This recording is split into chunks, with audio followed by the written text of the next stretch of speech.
Vidyalakshmi matric மேல்நிலை பள்ளியின் YouTube channel வழியாக மீண்டும் உங்களை சந்திப்பதில் மற்றற்ற மகிழ்ச்சி அடைகின்றேன். போன வகுப்புல நம்ம இயல் 1 இனிக்கும் இலக்கணம் என்ற தலைப்புல தமிழாய் எழுதுவோம். என்ன சார் பழக்கம் வந்துருச்சா? நல்ல தமிழில் எழுதுவது எப்படி அப்படின்றதுக்கு சில விதிமுறைகள்லாம் நான் சொல்லி இருந்தேன் இல்லைங்களா? கூடுதலாக இன்னும் சில விதிமுறைகளை இந்த வகுப்புல நான் உங்களுக்கு சொல்லி தரப்போறேன். வாங்க பார்க்கலாம்.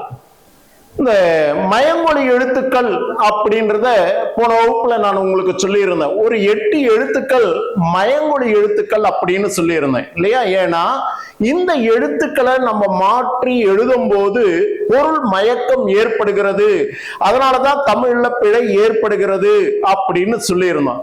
அந்த 8 எழுத்துக்கள் என்ன அப்படின்னு பார்க்கும் பொழுது நம்ம போன வகுப்புல சொன்னதுதான் இல்லையா? ந ந ந. இதை தவிர ர ர. இது ரெண்டும் சின்ன ஒலி வேறுபாடு தான். இதை சரியான முறையில உச்சரித்தால் அந்த எழுத்தினுடைய வடிவம் எந்த இடத்துல பொருந்துன்றது உங்களுக்கு நன்றா தெரியும். அதுக்கடுத்து பாத்தீங்கன்னா ல ல ழ. இந்த 8 எழுத்துக்களை தான் மயங்கொலி எழுத்துக்கள் அப்படின்னு சொல்றோம். ஏன்னா பொருள் மயக்கம் தரக்கூடிய எழுத்துக்கள் அப்படின்றதுனால இது மயங்கொலி எழுத்துக்கள் அப்படின்னு சொல்றோம். இதுதான் பிழைப்பட எழுதுவதற்கு நிறைய மாணவர்களுக்கு இந்த பிழை ஏற்படுவதற்கு வாய்ப்பு உண்டு. இதை சரிவர நம்ம உச்சரிக்கணும்னு நான் போன வகுப்புல சொல்லி இருந்தேன். நான் பிறர் பயிற்சி போல இதை சரிவர நாம் உச்சரித்தால் நல்ல தமிழில் எழுத முடியும் அப்படின்னு சொன்னேன். அதற்கும் சில விதிமுறைகளும் இருக்கு. அதையும் பின்பற்றினால் இன்னும் சிறப்பாக எழுதலாம் அப்படின்றது தான் இந்த வகுப்புல நம்ம பார்க்க போறோம்.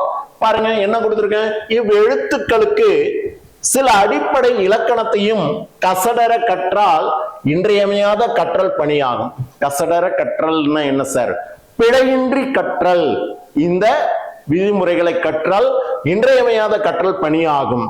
மேலே உள்ள 8 எழுத்துக்களில் இந்த நகரம் என்று சொல்லக்கூடிய இல்லையா தன்னகர நானு சொல்லலாம். என்ன நான் சொல்லலாம்? தன்னகர நானு சொல்லலாம். தகரத்துக்கு அடுத்தபடியா வரக்கூடிய இந்த நகரத்தை தன்னகரம் அப்படின்னு சொல்லும். அந்த தன்னகர நாவை மட்டுமே சொல்லின் தொடக்கம் வரும். சரி சார், இப்ப இந்த 8 எழுத்துக்களில எந்த எழுத்து சொல்லினுடைய தொடக்கமா வரும், எந்த எழுத்துக்கள் சொல்லுக்கு இடையிலும் கடைசியில வரும், எந்த எழுத்து சொல்லுக்கு இறுதியில வராது? 3 கண்டிஷன். இந்த 8 எழுத்துக்களில சொல்லுக்கு முதலில் வரக்கூடிய எழுத்து எது, சொல்லுக்கு கடைசியில வராத எழுத்து எது, சொல்லுக்கு இடையிலையும் கடைசியிலையும் வரக்கூடிய எழுத்துக்கள் யாவை அப்படின்ற 3 இதுல பார்க்கும் பொழுது இதுல இந்த தன்னகர நா இருக்கு பாருங்க, இது மட்டும்தான் சொல்லுக்கு முதலில் வரும். இது மட்டும்தான் சொல்லுக்கு முதலில் வரும். நிறைய திரைப்படங்களை நீங்க பார்த்திருப்பீங்க இல்லையா? நண்பன், நண்பேண்டா, நாய்கள் ஜாக்கிரதை, நட்பே துணை. பாருங்க இந்த படத்தினுடைய பெயர்கள் எல்லாம் பார்க்கும்போது முதல் எழுத்து என்னவா இருக்கு? இந்த தன்னகர நாவுடைய எழுத்து தான் சொல்லினுடைய தொடக்கமாக அமையும். ஏன் சார் மீதி இருக்கக்கூடிய இந்த நாவோ இல்ல இந்த நாவோ வருமா அப்படின்னா வராது. ஆனா சார் நான் டெலி சீரியல்ல பாக்குறேன் சார், அதுல பேசுறதுக்கு ஏத்தவள எழுத்துக்கள் அதாவது சொற்கள் வருது. அந்த சொற்கள்ல என்ன அப்படின்னு இன்னா அப்படின்னு எழுதி வருதா சார்? அப்ப அது சொற்களா கிடையாதா? அது பேச்சு வழக்குல எழுதப்படக்கூடிய சொற்கள், நல்ல தமிழ்ல எழுதக்கூடிய சொற்கள் கிடையாது. அதனால அந்த இடத்துல வருதே நீங்க வராதுன்னு சொல்றீங்களே அப்படின்னு குழப்பத்தை உண்டாக்க வேண்டாம். முறைப்படி நல்ல தமிழில் எழுதுவதில்லை. சொல்லுக்கு முதல்ல வரக்கூடிய எழுத்துன்னு சொல்லும் போது எதுன்னு கேட்டா தன்னகர நான் மட்டும்தான் சொல்லுக்கு முதல்ல வரும். ஃபார் எக்ஸாம்பிள் நண்பன், நட்பே துணை இல்லையா? பரம்பெயர்லாம் உங்களுக்கு நிறைய தெரியும். பாருங்க சொல்லுக்கு முதல்ல வந்திருக்கக்கூடிய எழுத்து. ரைட். இப்போ 3 கண்டிஷன்ல 1 சொல்லிட்டேன். இந்த மயங்கொலி எழுத்துக்கள் 8ல சொல்லின் தொடக்கமாக வரக்கூடிய எழுத்து எதுன்னு கேட்டா தன்னகர நா என்று சொல்லக்கூடிய அந்த நா மட்டும்தான். ஓகே சரி சார். இன்னொன்னு சொன்னீங்களே சொல்லினுடைய கடைசியில வராத எழுத்து எதுன்னு சொன்னீங்களே, அது எந்த எழுத்து அப்படின்னு கேட்டா இந்த வல்லின ரா இருக்கு பாருங்க இல்லையா? வல்லின ரா இது சொல்லினுடைய கடைசியில வராது. சொல்லினுடைய கடைசியில வராது. அப்படி வந்தால் அது தமிழ் சொல்லானா தமிழ் சொல் கிடையாது. சொல்லினுடைய கடைசியில அந்த வல்லினரா பொருந்தாது. நீங்க ஏதாவது ஒரு வார்த்தையை போட்டு பாருங்க, பொருந்துமானா பொருந்தாது. ரைட்? என்ன சொல்லலாம்? பார்க்கு. பார்க்குன்னு சொல்லும் போது கூட இடையினரா தான் வருது, வல்லினரா இல்ல, இல்லையா? அப்ப சொல்லினுடைய கடைசியில இந்த வல்லினரா வராது. ரைட்? அப்படி வந்தாது தமிழ் சொல்லாக அமையாது. அதையும் மைண்ட்ல வச்சுக்கணும். சரி சார், இன்னொன்னு சொன்னீங்களே, அது என்ன? சொல்லுக்கு இடையிலையும் கடைசியிலையும் வரக்கூடிய எழுத்துக்கள் எவை அப்படின்னு பார்க்க போனா, நான் சொல்லிட்டேன், இந்த நான் மட்டும்தான் சொல்லினுடைய தொடக்கத்துல வரும். மீதி இருக்கக்கூடிய 7 எழுத்துக்களும் அதுல ஒரு எழுத்து ஈற்றுல வராதுன்னு சொல்லிட்டேன். மீதி இருக்கக்கூடிய எழுத்துக்கள் சொல்லுக்கு இடையிலையும் கடைசியிலையும் வரும். மீதி இருக்கக்கூடிய 7ல 6 எழுத்துக்கள் சொல்லுக்கு இடையிலையும் வரும், கடைசியிலையும் வரும். ஃபார் எக்ஸாம்பிள், இந்த டன்னகர நாவை எடுக்கிறேனே, டன்னகர எடுத்தா ஃபார் எக்ஸாம்பிள் கண். கண்ணுன்னு சொல்லும் பொழுது சொல்லுக்கு ஈற்றுல வந்திருக்கு, இறுதியில வந்திருக்கு. இதையே நானே அண்ணன் அப்படின்னு எழுதுறேன், அண்ணன் எழுதுறேன், எனக்கு பாருங்க சொல்லுக்கு இடையில வந்திருக்கு. அதே போல இந்த ரகர நான் பாருங்க சொல்லுக்கு கடைசியில வந்திருக்கு, சொல்லுக்கு இறுதியில வந்திருக்கு, இல்லையா? அதே போல மன்னன் என்ற ஒரு சொல்லை எழுதுறேன், இந்த ரகரனா சொல்லுக்கு இடையிலும் வந்திருக்கு, சொல்லுக்கு கடைசியிலும் வந்திருக்கு, இல்லையா? அப்ப இடையிலும் இறுதியிலும் வரக்கூடிய எழுத்துக்கள் இந்த ந அப்படின்றது. அதே போல இந்த இடையின ராவை எடுத்துக்கிட்டோம்னா தேர் அப்படின்னு ஒரு சொல்லு எடுக்கிறேன். அப்ப இடையினரா சொல்லுக்கு ஈற்றில வந்திருக்கு. பார் அப்படின்ற சொல்லுக்கு இறுதியில வந்திருக்கு. சார் இடையில வருமா? வருமே, இடையில வருமே. என்ன எடுத்து சொல்லலாம் பாருங்க, என்ன எடுத்து சொல்லலாம் இடையில வரும்படி? தேர்தல். இப்ப நடந்து முடிஞ்சுதா? தேர்தல் நடந்து முடிஞ்சுதா? அப்ப இடையில வந்திருக்கு பாருங்க, இடையினரா இடையில வந்திருக்கு. அப்ப இடையில வரும், கடைசியில வரும், இல்லையா? எது? இடையினரா மட்டும். வல்லினரா சொல்லுக்கு இடையில வருமே தவிர சொல்லுக்கு கடைசியில வராது. ஓகே? ஃபார் எக்ஸாம்பிள் சொற்கள் அப்படின்ற ஒரு வார்த்தை எடுத்துக்கிறேன். பாருங்க, வல்லினரா சொல்லுக்கு இடையில வந்திருக்க தவிர இறுதியில வரல. அப்ப சொல்லுக்கு இறுதியில வராத எழுத்து எதுன்னு கேட்டா இந்த வல்லினரா தான். ஆனா இடையில வரும். ரைட்? அடுத்தது பாத்தீங்கன்னா ல. இந்த லா வந்து சொல்லுக்கு இடையில வரும், அதே நேரத்துல இறுதியிலும் வரும். ஃபார் எக்ஸாம்பிள் அதுக்கு என்ன சார் எடுக்கலாம்? கல் அப்படின்ற ஒரு சொல்லு எடுக்கிறேன், சொல்லுக்கு இறுதியில வந்திருக்கக்கூடிய எழுத்து. சரி, அதையே இடையில வராப்ல, என்னது? இடையில வராப்ல ஒரு சொல்லு எடுத்துக்கலாமா? ஃபார் எக்ஸாம்பிள் கல்யாணம். என்னது? கல்யாணம். சரி, இது கூட வேண்டாம், வேற ஏதாவது ஒரு சொல் எடுத்துக்கலாமே. வேற ஏதாவது ஒரு சொல். இங்க பாருங்க சொல்லின் வந்திருக்கு. என்ன வந்திருக்கு? சொல்லின் வந்திருக்கு. அப்ப இந்த இடத்துல இந்த இல்லு இடையில வந்திருக்க கூடியது, இல்லையா? லகரம் இடையில வந்திருக்கு. ஓகே? இது போல இடையிலையும் கடையிலையும் அல்லது இறுதியிலையும் வரக்கூடிய எழுத்துக்கள் இந்த எழுத்துக்கள்ல ஒன்று. அதே போல இந்த லா எடுத்துட்டா, இந்த லா எடுத்தா இடையிலும் வரும், இறுதியிலும் வரும். ஃபார் எக்ஸாம்பிள் கல் அப்படின்னு சொல்லும் பொழுது என்ன சார்? இங்க கல், இது கல், வித்தியாசம் இருக்கு. இந்த கல்ன்றது போது பாறை, இல்லையா? கற்களை உணர்த்தக்கூடியது. இந்த கல் அப்படின்னும் போது குடிக்கிற ஒரு மதுபானம், இல்லையா? கல். ஓகே? அப்போ சொல்லுக்கு இறுதியில வந்திருக்க கூடியது. இதையே இடையில வருமா சார்? வருமே. மலைக்கல்லன் அப்படின்னு ஒரு படமும் இருக்கு. நாமக்கல் கவிஞர் வே ராமலிங்கனார் இயற்றிய ஒரு நூலும் இருக்கு. அப்ப இந்த கல்லன் அப்படின்னு சொல்லும்போது சொல்லுக்கு இடையில வந்திருக்க கூடியது. அப்ப சொல்லுக்கு இறுதியில வரலாம், இடையிலையும் வரலாம். அடுத்தது பாத்தீங்கன்னா இந்த எழுத்து சொல்லுக்கு இடையில வரும், இறுதியில வரும். ஃபார் எக்ஸாம்பிள் யாழ் அப்படின்னு ஒரு சொல்லு எடுக்கிறேன், சொல்லுக்கு இறுதியில வந்திருக்கு, சொல்லுக்கு இறுதியில வந்திருக்கு. சரி சார், இந்த எழுத்தே சொல்லுக்கு இடையில வருமா? ஃபார் எக்ஸாம்பிள் வாழ்க்கை.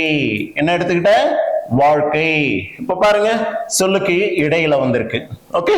அப்ப எந்த எழுத்து சொல்லுக்கு முதல்ல வரும், எந்த எழுத்து சொல்லுக்கு இறுதியில வராது, எந்தெந்த எழுத்துக்கள் எல்லாம் சொல்லுக்கு இடையிலும் இறுதியிலும் வரும் அப்படின்றத இதை நம்ம நன்றாக புரிந்து கொள்ள வேண்டும். இதை புரிந்து கொண்டால் தமிழை பிழையில்லாமல் நல்ல தமிழில் எழுதலாம். ஓகே? ஏதேனும் ஐயம் இருந்தால் என்னுடைய கமெண்ட்ஸ்ல நீங்க தெரியப்படுத்துங்க, இன்னும் தெளிவா சொல்லித்தரேன். ஓகே, அடுத்தது சொல்றாங்க பாரு, ரகரமை சொல்லின் இறுதியில் வராது, உங்களுக்கு சொன்னதுதான். அடுத்தது மற்றவை சொல்லுக்கு இடையிலும் இறுதியிலும் வரும் அப்படின்ற கண்டிஷனுக்கு நான் இப்போ உங்களுக்கு பல்வேறு உதாரணங்கள் மூலமாக விளக்கி இருக்கேன். வாங்க அடுத்தது பார்ப்போம். அதுதான் இங்க உங்க பாட புத்தகத்துல ஒரு பெட்டி செய்தி போல கொடுத்திருக்காங்க இல்லையா? முதல் இடை கடை அப்படின்னு கொடுத்திருக்காங்க. அப்ப சொல்லுக்கு முதல்ல வரக்கூடிய எழுத்து எதுன்னு கேட்டா தாவுடைய நா இல்லையா? தன்னகர நா மட்டும்தான் சொல்லுக்கு முதல்ல வரும். இடையில வரக்கூடிய எழுத்துக்கள் பாருங்க, ந ந அதனுடைய மெய் எழுத்தா வந்திருக்கு. அதே போல இரு வல்லின ஒற்று கடைசியில வரல. அதே போல பாத்தீங்கன்னா இடையின ஒற்று இடையில வந்திருக்கு, இல்லு இடையில வந்திருக்கு, இந்த இல்லு பாத்தீங்கன்னா கடைசியில வந்திருக்கு. அதே போல பாத்தீங்கன்னா இந்து இடையிலும் வரலாம், சரியா? தொடக்கத்துல வரும், இடையிலையும் இந்த எழுத்து வரும். அடுத்தது கொள்வது இல்லு இடையில வந்திருக்கு, புகழ்வது இழு இடையில வந்திருக்கு. சரி சார், அதே போல கடைசியில வரக்கூடிய எழுத்துக்கள் என்ன பாருங்க, கண் அப்படின்னும் போது டன்னகரம் கடைசியில வந்திருக்கு. அவன் அப்படின்னு சொல்லும் போது ரன்னகரம் கடைசியில வந்திருக்கு. பார் அப்படின்னு சொல்றதுல ரகர ஒற்று கடைசியில வந்திருக்கு. இல் அப்படின்னு கால் என்ற சொல்லுல இல்லு கடைசியில வந்திருக்கு. கொள் அப்படின்றதுல இல்லு கடைசியில வந்திருக்கு. புகழ் இழு கடைசியில வந்திருக்கு. அப்போ இடையிலையும் இறுதியிலையும் வரக்கூடிய எழுத்துக்கள் என்ன, சொல்லினுடைய தொடக்கமா வரக்கூடிய எழுத்துக்கள் என்ன, எந்த எழுத்து இறுதியில வராது அப்படின்றதையும் தெளிவுபடுத்திருக்கேன். அதுக்கு ஒரு டேபிளர் காலமா ஒரு எக்ஸாம்பிள்ல இங்க கொடுத்திருக்காங்க. இதை நன்றாக படித்துக் கொண்டால் உங்களுக்கு பிழையின்றி எழுதுவதற்கு வழிகோலும். ரைட். அடுத்தது சில விதிமுறைகள். தமிழில் சொல்லின் தொடக்கமாக மெய்யெழுத்துக்கள் வருவதில்லை சார். மெய்யெழுத்துக்களுடைய வரிசையில சொல்லினுடைய தொடக்கமா எந்த ஒரு தமிழ் சொல்லும் தோன்றாது. அப்படி வந்தா அது தமிழ் சொல் கிடையாது, பிறமொழி சொல்லாக கருதப்படும். என்ன சார் சொல்றீங்க? ஒரு எக்ஸாம்பிள் சொல்லுங்களேன். உங்க பாடப்புத்தகத்தை எடுத்துக்கிறேனே, உங்க பாடப்புத்தகத்துல என்ன கொடுத்திருக்காங்க பாருங்க, கிரீடம்னு கொடுத்திருக்காங்க. என்னது? கிரீடம். எழுதும் போது பாருங்க, இக்கு ரீட இம், கிரீடம் கிரீடம். அப்ப சொல்லினுடைய தொடக்கமா என்ன இருக்கு? மெய்யெழுத்து இருக்கு. இப்படி சொல்லினுடைய தொடக்கமா மெய்யெழுத்து வந்தால் அது தமிழ் சொல்லா அப்படின்னா கிடையாது. Sir one more example, cliché அப்படின்ற ஒரு எக்ஸாம்பிள் எடுத்துக்கிறேன். இதுல சொல்லினுடைய தொடக்கமா பாருங்க இக்கென்ற மெய்யெழுத்து வந்திருக்கு. அப்ப இதுவும் தமிழ் சொல்லானா கிடையாது, ஏன்னா தமிழ் சொல்லானது மெய்யெழுத்துக்களாக தொடங்காது. சரி சார், இங்க ஒண்ணு கொடுத்துருக்கீங்களா பிரியா, இது பிழையா இருக்கு, இப்ப போட்டு எழுதணும். பிரியா இல்ல பிரியான்னு கூட மாட்டாங்க, பிரியா பிரியா, இப்ப ரியா பிரியா. அப்ப இப்ப என்ற எழுத்து, அப்ப இது மெய்யெழுத்தினுடைய தொடக்கத்துல இருக்கு. இது இப்படி எழுதுனா இது தமிழ் சொல்லானா கிடையாது. அதனாலதான் இந்த கிரீடம் பிரியா என்ற சொற்கள் வடமொழி சொற்களாக கருதப்படுகின்றன. கிளிஷே என்பது ஆங்கில மொழி சொல்லாக கூறப்படுகிறதே தவிர இவையெல்லாம் தமிழ் சொல் கிடையாது. காரணம், சொல்லினுடைய தொடக்கமா மெய்யெழுத்துக்கள் வாராது. இது ஒரு விதிமுறை. ஓகே, இதை தெரிஞ்சு வச்சுக்கணும். அடுத்தது, அப்படி வல்லின மெய்யோடு சொல் முடியுமானா முடியாது. தொடக்கத்துலதான் வராதுன்னு சொன்னீங்க சார். சொல்லினுடைய இறுதியிலாவது மெய்யெழுத்துக்கள்ல குறிப்பா வல்லின மெய்யெழுத்துக்கள் கொண்டு சொல்லின் முடிவு வருமா அப்படின்னா வராது. அப்படி வந்தால் அது தமிழ் சொல்லானா தமிழ் சொல் கிடையாது, பிறமொழி சொல்லாக கருதப்படும். எந்த எழுத்துக்கள்? மெய்யெழுத்துக்களுடைய வகைகள் 3: வல்லினம், மெல்லினம், இடையினம். அதுல க ச ட த ப ர என்று சொல்லக்கூடிய வல்லின மெய்யெழுத்துக்கள் சொல்லினுடைய இறுதியில வாராது. அப்படி வருவதாக இருந்தால் அவை தமிழ் சொல்லாக கருதப்பட மாட்டாது. இது 2வது விதியா நீங்க மனசுல பதிவு வைக்கணும். அதற்கு ஒரு எடுத்துக்காட்டாக இங்க பார்க்கிறோம். பார்க் அப்படின்ற ஒரு சொல்லு எடுத்திருக்கேன். பார்க் ஆங்கிலத்துல எழுதும் போது PRKன்னு எழுதுறோம் பார்க். அதே தங்கிலீஷ்ல எழுதும் போது என்ன எழுதுறோம்? பார்க், பா இரு இக்குன்னு எழுதுறோம். இப்ப ஈற்றுல எனக்கு ஈக்கென்ற வல்லின மெய்யெழுத்து வந்திருக்கு. இப்ப இந்த வல்லின மெய்யெழுத்து ஈற்றுல வந்ததுனால இது தமிழ் சொல்லா சார்னா இல்லை, பிறமொழி சொல். அதே போல பாருங்க, பஞ்ச், பஞ்ச் ஆங்கில சொல்ல தங்கிலீஷ்ல எழுதிருக்கேன் பஞ்ச். அப்ப இறுதியில பாத்தீங்கன்னா எனக்கு வல்லின மெய்யெழுத்து வந்திருக்கு, க ச ட த ப ர. அதுல ட ர என்ற எழுத்துக்கள் வராது. மீதி க ச த ப மெய்யெழுத்துக்கள் வந்தால் அது தமிழ் சொல்லாக கருதப்படாது. அதே போல இட்டுல பாருங்க, பட் இல்லையா வருது, ஏன்னா தங்கிலீஷ் இது தங்கிலீஷ்ன்றதுனால போடுறோம். பட்னு சொல்லும் போது இட்டு, இதுவும் வல்லின மெய் எழுத்து கசட. அதே போல போத் அல்லது பாத்னு எடுத்தேன். இங்க பாத்னு எடுத்தா BATH, இது போத்னு எடுத்துக்கிட்டேன். போத்னு எடுத்தா ஈற்றுல வரக்கூடிய எழுத்து என்ன எழுத்தா இருக்கு? வல்லின மெய் எழுத்தா இருக்கு இல்லையா? இத்து என்ற வல்லின மெய் எழுத்தா இருக்கு. அதே போல டப்னு எடுத்து பாருங்க, இப்பு வல்லின மெய் எழுத்து, ரைட்? இப்படி வல்லின மெய் எழுத்துக்களை கொண்டு சொல்லினுடைய ஈற்றிலே எழுதினால் அவை தமிழ் சொல்லாக கருதப்படுமானா கருதப்பட மாட்டாது, அவை பிறமொழி சொல்லாக கருதப்படும். அப்ப ஒரு சொல்லை நீங்க பார்க்கும் பொழுதே கண்டுபிடிச்சிடலாம், வரும் அதாவது நிலைமொழி ஈற்றுல இல்லையா அல்லது சொல்லினுடைய இறுதியில வல்லினமை இருந்தால் அவை தமிழ் சொல்லாக கருதப்பட மாட்டாது. ஓகே, இந்த விதியும் மனசுல பதிய வைங்க. அடுத்தது வல்லின மெய்கள் ஈரோற்றாய் வாரா. அது என்ன சரி? ஈரோற்று படிச்சிருப்போம் மெய் மயக்கத்துல இல்லையா? அதாவது உடல்நிலை மெய்மயக்கம், வேற்றுநிலை மெய்மயக்கம், ஈரோற்று மெய்மயக்கம் அப்படின்னு படிச்சிருப்போம் இல்ல? அது போல வல்லின மெய்கள் ஈரோற்றாய் வாரா அப்படின்னா என்ன சார்? இங்க கொடுத்துருக்காங்க பாருங்க, இட்டு இரு என்னும் மெய்களை அடுத்து அவற்றினுடைய மெய்கள் வருவதில்லை. இட்டு இரு என்னும் மெய்களை அடுத்து மெய்கள் வருவதில்லை. அதுக்கு ஒரு எக்ஸாம்பிள் இங்க கொடுத்துருக்காங்க, காட்சி அப்படின்ற ஒரு சொல்லு எழுதியிருக்கோம், இட்டு இச்சு. அப்போ இந்த இடத்துல பாருங்க, அதுக்கு முன்னாடி உங்களுக்கு மெய்மயக்கம்னா என்னன்னு தெரியணும். மெய்மயக்கம்னா என்னன்னு தெரியணும் இல்லையா? வகுப்பு தொடக்கத்திலே நான் சொன்னேன், மயக்கத்தை தரும், பொருள் மயக்கத்தை தரும் அப்படின்னு சொன்னேன் இல்லையா? அதுல மெய் மயக்கமா சில எழுத்துக்கள் வரும். அதை ரெண்டு வகையா பிரிக்கலாம். ஒன்று உடல்நிலை மெய்மயக்கம், இன்னொன்று வேற்றுநிலை மெய்மயக்கம். உடல்நிலை மெய்மயக்கம், இன்னொன்று வேற்றுநிலை மெய்மயக்கம் அப்படின்றது. இதையும் தாண்டி இன்னொரு வகையாக ஈரோற்று மெய்மயக்கம் அப்படின்னு ஒரு வகையா கூறுவது உண்டு. அந்த ஈரோற்று மெய்மயக்கம் அப்படின்றது என்ன அப்படின்றது தான் இப்ப நம்ம பார்க்க போறோம். சரி, முதல்ல உடல்நிலை மெய்மயக்கம்னா என்ன? ஒரு மெய்யெழுத்து பக்கத்துல அவற்றினுடைய மெய்யெழுத்தே வருவதாக இருந்தால் அது உடல்நிலை மெய்மயக்கம். எடுத்துக்காட்டாக நானே பக்கம் என்ற ஒரு சொல்லை எடுத்துக்கிட்டேன்.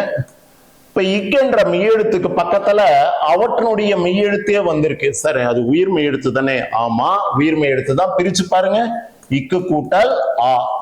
அப்ப இக்கென்ற மெய்யெழுத்துக்கு பக்கத்துல அதே இக்கென்ற மெய்யெழுத்து வந்ததுனால ரெண்டும் ஒரே இன எழுத்தாயிருக்கு இல்லையா? இப்படி இருந்தா அது உடல்நிலை மெய்மயக்கம். ஓகே, இப்ப அடுத்து ஒரு எக்ஸாம்பிள் எடுத்துக்கலாம். தச்சன். என்ன எக்ஸாம்பிள் எடுக்கிறேன்? தச்சன். பாருங்க, இச்சென்ற மெய்யெழுத்து பக்கத்துல அவற்றினுடைய மெய்யெழுத்தே பக்கத்துல வந்திருக்கு, அது உயிர் மெய்யெழுத்தா இருக்கு. பிரிச்சுனா இச்சு கூட்டல் ஆண் வரும். அப்ப அதுவும் ஒரே வகையான மெய்யெழுத்தை கொண்டு வந்திருக்கு. எனவே இது உடல்நிலை மெய்மயக்கம். அப்போ ஒரு மெய்யெழுத்து பக்கத்துல அவற்றினுடைய மெய்யெழுத்தே வருவதாக இருந்தால் அது உடல்நிலை மெய்மயக்கம். புரிஞ்சிருச்சா? அதே போல வேற்றுநிலை மெய்மயக்கம்னா என்ன சார்? அதுக்கு ஒரு எக்ஸாம்பிளா என்ன சொல்லலாம்? வேற்றுநிலை அப்படின்னு சொன்னாலே வித்தியாசம் தெரிஞ்சு போச்சு. வேற எழுத்து வந்தா, ஒரு மெய்யெழுத்து பக்கத்துல வேறொரு மெய்யெழுத்து வந்தா அது வேற்றுநிலை மெய்மயக்கம். சரி சார், அதுக்கு ஒரு எக்ஸாம்பிள் சொல்லுங்களாமே. செல்க அப்படின்னு ஒரு சொல்லு எடுக்கிறேன். என்ன எடுக்கிறேன்? செல்க அப்படின்னு ஒரு சொல்லு எடுக்கிறேன். இப்ப பாருங்க, இல் என்பது ஒரு மெய்யெழுத்து, அது பக்கத்துல காவ உயிர்மை எழுத்த வந்திருக்கு. அதை பிரிச்சா இக்கு கூட்டல் ஆ. இப்ப இல் என்பது ஒரு மெய்யெழுத்து, இக்கு என்பது ஒரு மெய்யெழுத்து. வேற வேற மெய்யெழுத்துக்கள் பக்கத்துல வந்திருக்கு இல்லையா? இப்படி வேற வேற மெய்யெழுத்துக்கள் வந்தா அதை நம்ம என்ன சொல்றோம்? வேற்றுநிலை மெய்மயக்கம். வேற்றுநிலை மெய்மயக்கம். சரி சார், ஒன் மோர் எக்ஸாம்பிள் சொல்லுங்களேன். தேர்க. என்னது? தேர்க அப்படின்னு ஒரு சொல்லு கொடுத்திருக்கேன். இப்ப இந்த இடத்துல பாருங்க, இரு என்பது ஒரு மெய்யெழுத்து, இந்த கா என்ற உயிர்மெய் எழுத்தை பிரிச்சா இக்கு கூட்டல் ஆ. அப்ப இரு என்ற எழுத்து பக்கத்துல இக்கென்ற வேறொரு மெய்யெழுத்து வந்திருக்கு. இப்படி ஒரு மெய்யெழுத்து பக்கத்துல அதே மெய்யெழுத்து வராம வேறொரு மெய்யெழுத்து கொண்டு அமையுமானால் அது வேற்றுநிலை மெய்மயக்கம். இது எல்லாம் உங்களுக்கு ப்ரீவியஸ்ல 11th சொல்லி கொடுத்திருப்பாங்க. சரியா? சரி சார், இப்ப ஈரோற்று மெய்மயக்கத்திற்கு எடுத்துக்காட்டு சொல்லுங்க அப்படின்னு கேக்குறீங்க. அப்ப ஈரோற்று மெய்மயக்கம்னா என்ன? அதுக்கு ஒரு எக்ஸாம்பிள் எடுக்கிறேன். வாழ்க்கை என்ற ஒரு சொல்லை எடுத்துக்கிறேன். என்ன எடுத்துக்கிறேன்? வாழ்க்கை என்ற சொல்லை எடுத்துக்கிட்டேன். இப்ப பாருங்க, இதுல ஒற்றை எழுத்து எது? இ என்பது ஒரு ஒற்றை எழுத்து, இக்கு என்பது ஒற்று எழுத்து. இந்த கை என்ற உயிர்மை எழுத்தை பிரிச்சா இக்கு கூட்டல் ஐ, இக்கு கூட்டல் ஐ. இப்ப எனக்கு இந்த சொல்லுல 1 2 3 மெய் எழுத்துக்கள் இருக்கு. கரெக்டா?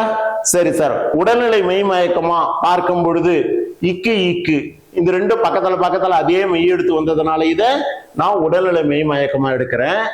இழ் என்ற எழுத்து பக்கத்துல இக்கு என்ற எழுத்து வந்ததுனால இத வேற்றுநிலை மெய் மயக்கமா எடுக்கிறேன்.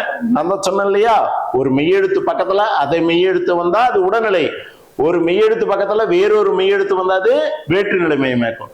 இப்படி ஒரு சொல்லுக்குள்ள உடல்நிலை மற்றும் வேற்றுநிலை ரெண்டும் சேர்ந்து 1 2 3 ஒற்றை எழுத்துக்களாக இருந்தால் அதுதான் ஈரொற்று மெய்மயக்கம். இப்ப ஈரொற்றுன்றது என்னன்னு தெரிஞ்சு போச்சா? உடல்நிலையும் வேற்றுநிலையும் கலந்து வருவதுதான் ஈரொற்று மெய்மயக்கம்.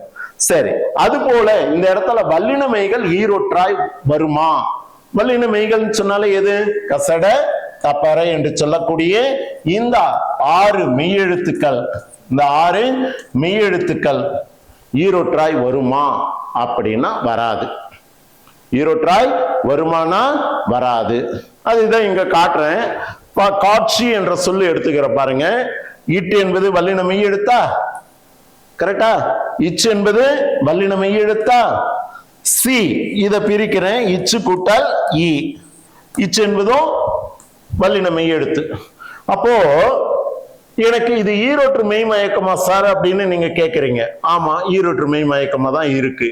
எப்படி? இட்டு பக்கத்துல இன்னொரு மெய்யெழுத்து வந்தது இல்லையா, அதே இட்டு என்ற எழுத்து வரல, வேறொரு மெய்யெழுத்து வந்திருக்கு. அப்போ இட்டு என்ற மெய்யெழுத்து பக்கத்துல அதே மெய்யெழுத்து வராம வேறொரு மெய்யெழுத்து வந்தா உங்களுக்கு தெரியும் இது எவ்வகை அப்படின்னு சொன்னா வேற்றுநிலை மெய்மயக்கம். ஓகே, அடுத்து பாருங்க, இந்த இச்சு என்ற எழுத்துக்கு பக்கத்துல சி என்ற எழுத்து இருக்கு, அதை பிரிக்கிறேன், இச்சு கூட்டல் இ. அப்ப இது ரெண்டும் சேர்க்கும் பொழுது ஒரு மெய்யெழுத்து பக்கத்துல அதே மெய்யெழுத்து வந்தா அது உடல்நிலை மெய்மயக்கன்றது சொல்லி இருக்கு. இது ரெண்டு கலந்து வருவதுதான் ஈரொற்று மெய்மயக்கம் சொன்னேன். அப்ப இது வந்திருக்க சார் ஈரொற்று மெய்மயக்கமா, இது சரிதானா அப்படின்னு கேட்டா ஈரொற்று மெய்மயக்கம் தான், ஈரொற்று தான். ஆனால் இந்த வார்த்தை எழுதுனது சரியா அப்படின்னா தவறு. என்னது? தவறு. காட்சி என்ற வார்த்தையை நம்ம எப்படி எழுதுவோம்? தமிழ் இலக்கண முறைப்படி இதானே. அப்ப இந்த முறை எழுதுனது தவறு தானே.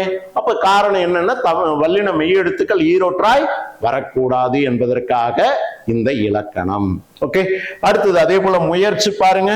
இரு என்பது வல்லின மெய்யெழுத்து, இச்சு என்பது வல்லின மெய்யெழுத்து. சியை பிரிச்சீங்கன்னா இச்சு கூட்டல் இ என்பது இதுலயும் உடல்நிலை, இது வேற்றுநிலை. ஆக 1 2 3 மெய்யெழுத்து இருந்ததுனால அது ஈரொற்று. அப்ப இது எழுதுனது சரியா தவறானா தவறு. ஏன்னா விதி என்ன சொல்லுது? வல்லின மெய்யெழுத்துக்கள் ஈரொற்றாய் வாரா அப்படின்னு சொல்லி இருக்கு. அப்ப எழுதுனது சரியானா தவறு.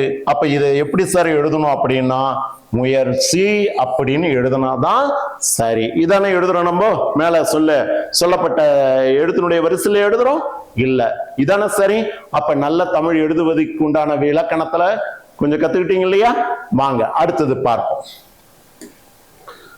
அடுத்தது இந்த வல்லின மெய்யெழுத்துக்கள்ல கசட தாப்பற, இதுல கச தாப்ப என்ற எழுத்துக்கு பக்கத்துல அவ்வெழுத்து வரிசைகளே வரும்.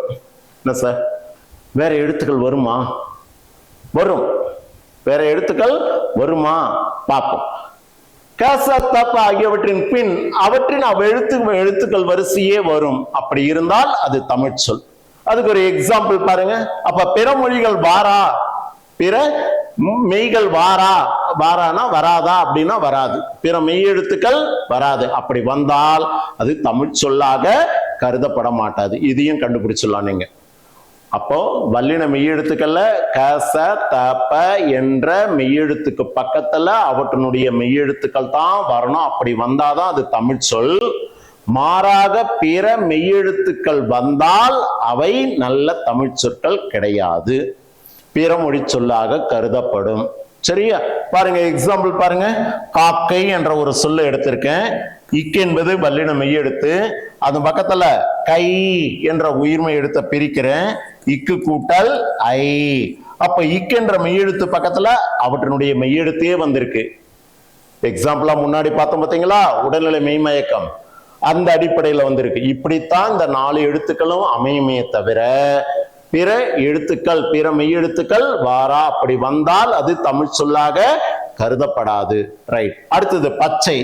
இச்சு சைய பிரிச்சா இச்சு கூட்டல் ஐ. அப்ப அதனுடைய மெய்யெழுத்தே வந்திருக்கு. அதான விதி. இக்கு இச்சு இத்தி இப்பு ஆகியவற்றிற்கு பின் எழுத்து வரிசைகளே வரும்னு சொன்னேன். அதுக்கேற்றப்பலதான் வந்திருக்கு. 10 இத்து தூவ பிரிக்கிறேன் இத்து கூட்டல் ஊ. அப்ப அதனுடைய மெய்யெழுத்தே வந்திருக்கு. உப்பு இப்பு பூவ பிரிக்கிறேன் இப்பு கூட்டல் ஊ. அப்ப அவனுடைய மெய்யெழுத்தே வந்திருக்கு. இப்படித்தான் அமையும். இப்படி எழுதுவதுதான் நல்ல தமிழ். சரியா? அப்ப பிற மெய்யெழுத்துக்கள் அது தமிழ் சொல்லாக கருதப்படுமானா கருதப்பட மாட்டாது. தெளிவா புரிஞ்சிருக்கும் நினைக்கிறேன். அடுத்தது பாருங்க. இட்டு இரு என்னும் மெய்களுக்கு பிறகு என்ன சார் வல்லின மெய்யெழுத்துக்கள் 6ன்னு சொன்னீங்க. கசட தப்பற. அதெல்லாம் கச தப்ப என்ற 4 எழுத்துக்களுக்கு பின்னாடி அவற்றுடைய மெய்யெழுத்து தான் வருமே தவிர பிற மெய்கள் வாராதுன்னு சொன்னீங்க. இதுல இட்டு இரு என்னும் மெய்யெழுத்துக்கு பிறகு அவ்வெழுத்து வரிசைகளும் வரும். க ச ப என்னும் வரிசைகளும் வரும். எந்த எழுத்துக்கள் இல்ல? ட ர என்ற ஒற்று எழுத்துக்கு பக்கத்துல. க ச த ப என்ற எழுத்துக்கு பக்கத்துல இல்ல, ட ர என்ற எழுத்துக்கு பக்கத்துல அவற்றுடைய எழுத்து வரிசையும் வரலாம். அதே போல க ச ப என்ற எழுத்தினுடைய வரிசையும் வரலாம். அப்படி எழுதினால் அவையெல்லாம் தமிழ் சொற்களாக கருதப்படும். அதற்கு எடுத்துக்காட்டு பாருங்க. பாட்டு அப்படின்னு ஒரு சொல்லு எடுத்தேன். இட்டு என்பது வல்லின மெய்யெழுத்து. அது பக்கத்துல அதே மெய்யெழுத்து வந்திருக்கு பாருங்க. டூவை பிரிக்கிறேன். டூவை பிரிச்சா இட்டு கூட்டால் ஊ. அப்ப அதே மெய்யெழுத்து வந்திருக்கு. இப்படியும் வரலாம் இல்லையா? அல்லது அந்த இட்டு என்ற மெய்யெழுத்துக்கு பக்கத்துல க ச ப என்ற எழுத்தினுடைய வரிசையும் வரலாம். அதுக்கு ஒரு எக்ஸாம்பிள் பாருங்க. வெட்கம் இல்லையா? என்னது? வெட்கம். அப்ப இட்டு என்ற எழுத்து பக்கத்துல கா வந்திருக்கு. கா என்பது உயிர்மை எழுத்து. அதை பிரிக்கிறேன் இக்கு கூட்டலா. அப்ப இட்டுக்கு பக்கத்துல இக்கு என்ற மெய்யெழுத்து வந்திருக்குன்னு சொல்றாங்களா? ரைட். இந்த விதிகள் எல்லாம் பின்பற்றினா நம்ம நல்ல தமிழை எழுதலாம். அடுத்தது பாருங்க. காட்சி. இட்டு என்ற எழுத்து பக்கத்துல சி என்ற எழுத்து வந்திருக்கு. பிரிச்சா இச்சு கூட்டல் இ. அப்ப இந்த இட்டுக்கு பக்கத்துல இச்சு என்ற மெய்யெழுத்து வந்திருக்கு. இதானே முன்னாடி எழுதுனதெல்லாம் நம்ம சரின்னு சொன்னோம். கரெக்ட் தானே? முன்னாடி ஈரோற்றாய் வராதுன்னு பார்த்தோம். இந்த இடத்துல பார்த்தோமா? காட்சி இப்படி எழுதுனா இது ஈரோற்று, இது போல வரக்கூடாதுன்னு தான் சொன்னோம். ரைட். ஆனா டகர ஒற்றுக்கு பக்கத்துல இன்னொரு மெய்யெழுத்து வரலாம். அதுலயும் குறிப்பா க ச ப என்ற எழுத்துக்கள் வரலாம். அதெல்லாம் சா என்ற எழுத்து வந்திருக்கு. அதே போல திட்பத்துல பாருங்க. இட்டு என்ற மெய்யெழுத்துக்கு பக்கத்துல இப்பு என்ற மெய்யெழுத்து வந்திருக்கு. அப்ப இது போல அமைஞ்சாலும் இது நல்ல தமிழாக கருதப்படக்கூடியது. இரு என்ற எழுத்து பக்கத்துல அதே இரு என்ற மெய்யெழுத்து வந்திருக்கு. எனவே இது இல்லையா? அடுத்தது கற்க. இரு பக்கத்துல இக்கு வந்திருக்கு. அதே போல கற்சிலை. இரு பக்கத்துல இச்சு என்ற எழுத்து வந்திருக்கு. இரு பக்கத்துல இப்பு என்ற மெய்யெழுத்து. அப்ப இட்டு இரு என்ற எழுத்துக்கு பக்கத்துல அவற்றினுடைய எழுத்தையே வரலாம். அல்லது பிற எழுத்துக்களாக சொல்லக்கூடிய க ச ப என்ற எழுத்துக்களும் வரலாம். இப்படியெல்லாம் எழுதினால் இது நல்ல தமிழ் சொற்களாக கருதப்படும். புரிஞ்சுதா? அடுத்தது டேர என்னும் எழுத்துக்கள் சொல்லினுடைய முதலில் வாரா. இத பத்தி 11ஆம் வகுப்புல நீங்க படிச்சிருப்பீங்க இல்லையா? டேர என்ற எழுத்து சொல்லினுடைய தொடக்கத்துல வருமா சார்? சார் இருக்கே. எங்க நண்பனுடைய பெயரு டம்பாச்சாரி. என்ன பேரு? டம்பாச்சாரி. டம்பாச்சாரின்னு பேர் வச்சிருக்கான் சார். அப்ப டா என்ற எழுத்து சொல்லினுடைய தொடக்கம் வந்திருக்கே வரும். ஆனா அதெல்லாம் தமிழ் சொல்லானா தமிழ் சொல் கிடையாது. அப்படி தமிழ் சொல்லல வருதா அப்படின்னா வராது. பிறமொழி சொல்லல வரலாம். டப்பா சொல்றாங்கல்ல அம்மா, அந்த சக்கரை டப்பாவை கொண்டு வா சொல்றாங்கல்ல, சாம்பிராணி டப்பாவை கொண்டு வா சொல்றாங்களா? அப்ப டப்பான்றது தமிழ் சொல்லானா கிடையாது, பிறமொழி சொல். சரியா? அதே போல ரா என்ற எழுத்துல சார் சொல்லினுடைய தொடக்கமா வருமானா வராது. இங்க ஒரு எக்ஸாம்பிள் கொடுத்திருக்காங்க பாருங்க. ரப்பர். சார் நம்ம அப்படிதானே சார் சொல்றோம், ரப்பர்ன்றோம். இது தமிழ் சொல்லானா கிடையாது. ஆங்கிலத்தை தங்கிலீஷ்ல நம்ம எழுதுறோம் இல்லையா? RUBBER ரப்பர் என்றத தமிழ்ல தங்கிலீஷா இப்படி எழுதுறோம். இது தமிழ் சொல்லானா கிடையாது. ஆனா சார் இந்த விஜய் சேதுபதி அவர்கள் நடிச்ச ஒரு திரைப்படம் நான் பார்த்திருக்கேன். ரெக்கைன்னு ஒரு படம் வந்திருக்கா சார்? என்னது? ரெக்கைன்னு ஒரு படம் வந்திருக்கு. அப்ப சொல்லினுடைய தொடக்கமா ரா என்ற எழுத்து வந்திருக்கு. நீங்க வராதுன்னு சொன்னீங்களே, ரெக்கைன்றது தமிழ் சொல்லா, பேச்சு வழக்கில் பேசுறது இல்லையா? சிறகு என்பதுதான் சரி. அதனுடைய ஒரு பிரிவு தான் இறகு. இறகுகளுடைய தொகுதி தான் சிறகு அப்படின்றத காவியம் பாட்டுல நீங்க படிச்சிருப்பீங்க இல்லையா? சிறகுன்னு சொல்லணும் தொகுப்புக்கு, அதுல ஒன்றுதான் இறகு. அதை தான் நம்ம என்ன சொல்லுவோம்? ரெக்கைன்னு சொல்லுவோம் இல்லையா? ரெக்கைன்னு சொல்லுவோம். ஒன்னொன்னா சேர்ந்தது சிறகு. சிறகுல ரெக்கையில, அப்ப பறவைகள் ரெக்கை கட்டி பறக்குது அப்படின்றது சொல்லுவோம். அப்ப சொல்லினுடைய தொடக்கம் வந்திருக்கு. இது சரிதானா அப்படின்னா தமிழ் சொல் கிடையாது, பிறமொழி சொல்லுக்கு ஏற்புடையது. ஓகே, அப்ப டேர என்ற எழுத்து சொல்லினுடைய தொடக்கமா வருமானா? வராது. ரைட். அப்படி வந்தா அது தமிழ் சொல்லாக கருதப்படுமானா? கருதப்பட மாட்டாது.